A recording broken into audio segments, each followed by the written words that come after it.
I'm George Lubrin, I'm the Mayor's Beadle, and I've been the Mayor's Beadle now for 21 years.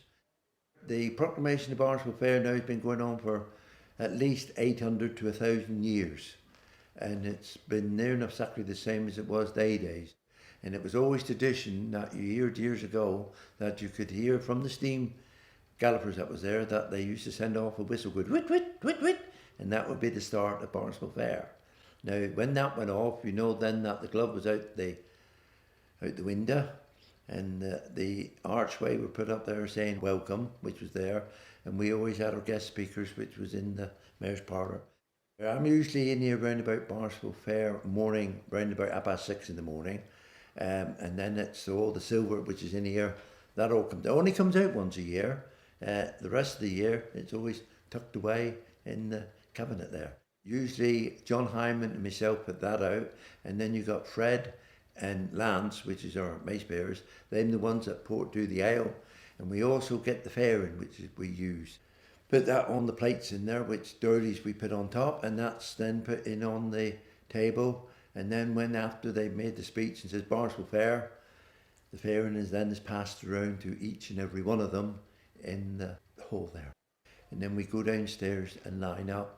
And again, once we're downstairs, outside, it's then again, when everybody's ready and I've got everybody in order, and then soon as them all in order, and we look around and the town clerk nods to me, and then again I say, oh yay, oh yay, oh yay, all persons are commanded to keep silence while the Mayor's proclamation is being read. And then the town clerk reads out the proclamation. He reads it out there, and then we walk down through the high street, and down right opposite the Royal Fortescue Hotel, they read it out exactly the same again, and we go round to North Walk, and then outside there we read it again, and that's over. Then we're up and hear this robe, etc. Years ago when the fair came here to Barnstaple, and you had the little stage stalls, and you had the bingo operated, and the lady in the glass cage with the snakes all around her, or the spotted lady, etc. But and I've always heard my grandpa say that when they came to Barnstaple Fair years and years ago, everybody queued up to go in and see the horse tethered up.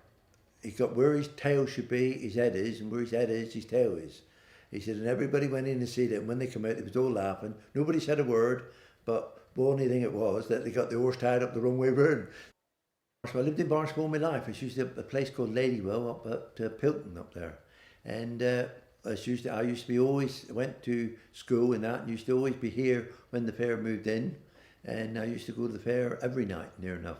And it used to be when you was a young lad, I think it was different than it was they days, because you had a group of you when you went to school, etc., and they said, hey, have you been down at the fair yet? They got the cowboys down there, and they've got a young lady down there. It's got marked up striptease. That's it. But I can always remember going to Barnstaple Fair when they was in the Civic Centre down that end, and all the cheapjacks down there. There used to be always a character down there with his little brown case, and he used to put a £5 note in and a packet of razor blades and everything, and he was sealed down. He said, there, I'll let you have that one for £1.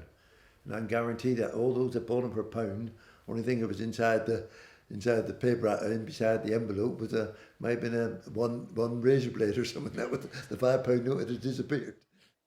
I've got some mayors that looks up to me and said, George, no, I don't even go on the children's rides. And you got another mayor which come along, and he thrives on it, and he loves to go up and swinging around and upside down. And I said, right, chain off please. The chain goes back in the box, and that's it, because I don't fancy going up the River Toll, going in there trying to find the chain back again. And when Barnstaple Fair comes around in September, I'm always thinking, Barnstaple Fair is with us.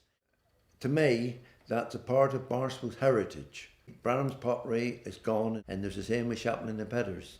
Chaplin and Petters are door makers, and cabinet makers is over there. That's all gone. We've got Clark's Shoe Factory, was here in Barnstaple, gone. Selkirk's here and gone. So only little bit we're hanging on to at this minute is Barnstaple Fair, and to me, that I would love to see the fair go on for hundreds of years more. Somebody come to me and said, George, Barnstaple Fair is finishing, and I'm sorry, I'm a sad man.